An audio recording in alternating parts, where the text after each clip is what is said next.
ఈ భూమి మీద బ్రతుకుతున్నటువంటి ఒక చిన్న మొలక లాంటోడు రాధా మనోహర్ దాస్ కదా, ఒక చిన్న మొలక లాంటోడు.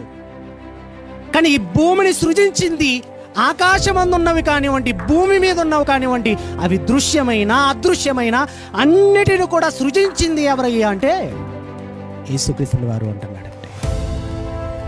ఈ భూమి మీద చిన్న మొలక లాంటి పిలక మాట్లాడుతుంది ఏమని?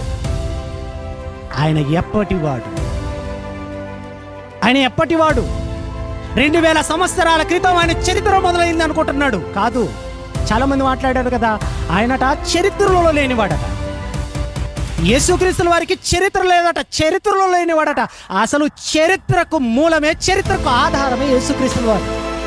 అది తెలియదు. భారతదేశ చరిత్రను చూసి, భారతదేశ చరిత్రలో అంటే అన్నిటినీ చూసి యేసు లేదు అనుకుంటున్నారు. యేసు కనపడాలి అంటే భారతదేశ చరిత్రగా చూడాల్సింది. ప్రపంచ చరిత్ర చూడడానికి యేసుక్రీస్తు ఎక్కడున్నాడో మనకు అర్థమైపోతుంది. చాలా గొప్పవాడండి యేసుక్రీస్తుల వారు. విషయం చెప్పమంటారా? మనం నివసిస్తున్నటువంటి ఈ భూమి, మనం అనుభవిస్తున్నటువంటి ఈ ప్రకృతిలో ఉన్నటువంటి సమస్తము కూడా ఎవరి వలన కలిగాయట? ఎవరి వలన కలిగాయట? యేసుక్రీస్తు. చిన్నగా ఎప్పుడు ఆలోచించకండి యేసుక్రీస్తుల గురించి.